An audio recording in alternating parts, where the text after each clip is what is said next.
రాష్ట్రంలో పెట్టుబడులను ఆహ్వానిస్తూ పరిశ్రమల ఏర్పాటు కోసం ఇటీవల గత 3 నెలల క్రితం విశాఖపట్నంలో ఓ సమ్మిట్ కూడా ఏర్పాటు చేసిన ఎంతో ప్రతినిధులంతా పాల్గొన్నారు. మా నాయకులు సత్యబాబు గారు ఒకసారి చెప్పారు, గెట్ టుగెదర్స్ అండి, అవి సమ్మిట్లు కాదు. అందులో కోట్లు ఖర్చు పెట్టి గెట్ టుగెదర్ చేసుకుంటారు. గెట్ టుగెదర్ అనే మేము దాన్ని ఆ రకంగానే అవేర్నెస్ అందుకు దగ్గర నుంచి చూసినటువంటి వ్యక్తులుగా 50,000 రూపాయలకి 1,00,000 రూపాయలకి చెప్తున్నా కదా మీకు. నేను చూసిన అక్కడ మీరు మరుసటి రోజు ఫొటోస్ వచ్చాయి, అగ్రిమెంట్లు చేసుకున్నటువంటి వాళ్ళు ఫొటోస్ వచ్చాయి.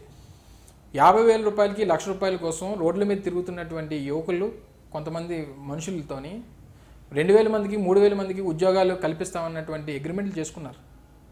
మీకు ఒక ఎగ్జాంపుల్ చెప్తా. 2016 సంవత్సరంలో జరిగినటువంటి పార్ట్నర్షిప్ సమ్మిట్లో ఈరోస్ ఇంటర్నేషనల్ అనేటువంటి కంపెనీ మీకు ఐడియా ఉంటుంది. హాలీవుడ్ మూవీస్ బాలీవుడ్ మూవీస్ తీస్తుంటుంది, చాలా పెద్ద సంస్థ. ఆ సంస్థతో 60,000 కోట్ల రూపాయలు ఒప్పందం చేసుకున్నారు ఇదే పార్ట్నర్షిప్ సమ్మిట్లో. పార్ట్నర్షిప్ సమ్మిట్ అయిపోయిన తర్వాత ప్రభుత్వ అధికారులు ఆ సంస్థ అధికారులకు ఫోన్ చేస్తే ఫోన్లు ఎత్తలేదు వాళ్ళు. అంటే ఇప్పుడు సపోజ్ మీరు ఒక సంస్థ పెట్టడానికి వచ్చారు, మీరు ఒక ఫిల్మ్ ఇన్స్టిట్యూట్ పెట్టడానికి వచ్చారు. నాగరాజు గారు మీరు ఎంత పెడతారని అడుగుతాను.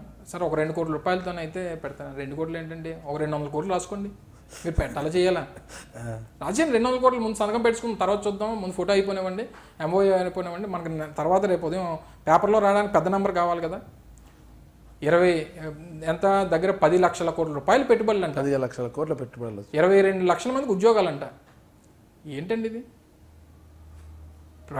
కేంద్ర ప్రభుత్వ సంస్థలేమో మొత్తం ఆంధ్ర రాష్ట్రానికి సంబంధించి ఈ సంవత్సరంలో 5,000 కోట్ల రూపాయలకు సంబంధించినటువంటి అప్లికేషన్స్ మా దగ్గరకు వచ్చాయి. దేశవ్యాప్తంగా వచ్చినటువంటి పెట్టుబడులు కేవలం 99,000 కోట్ల రూపాయలు అని చెప్పి కేంద్ర ప్రభుత్వం సంబంధించినటువంటి నివేదికలు చెప్తుంటే ఎవరిని మోసం చేయడానికి ఎంతకాలం ఇంకా మోసం చేసుకుంటూ బ్రతుకుతారు? ఇంకా మీరు 70 సంవత్సరాలు మీకు వయసు వచ్చింది, ఇప్పటికి ఇంకా ప్రజలు మోసం చేస్తూ మీరు ఏం సాధించాలని చెప్పి కోరుకుంటున్నారు? ఇటువంటి కార్యక్రమాలు చేసి కడపలోనో లేకపోతే కర్నూలులోనో నెల్లూరులోనో డబ్బులు పెట్టి కొనుగోలు చేసేసి ఎంపీటీసీలని జెడ్పీటీసీలని ఇదే ప్రజా తీర్పు అనుకుంటే అంత అనుభవం ఉన్నటువంటి నాయకుడికి అది సమంజసం కాదని చెప్పి తెలియజేస్తున్నాం. దాంతోపాటు నీ కొడుకుని నువ్వు కనీసం పోనీ కడపలోనన్నా పెట్టుండొచ్చు కదా.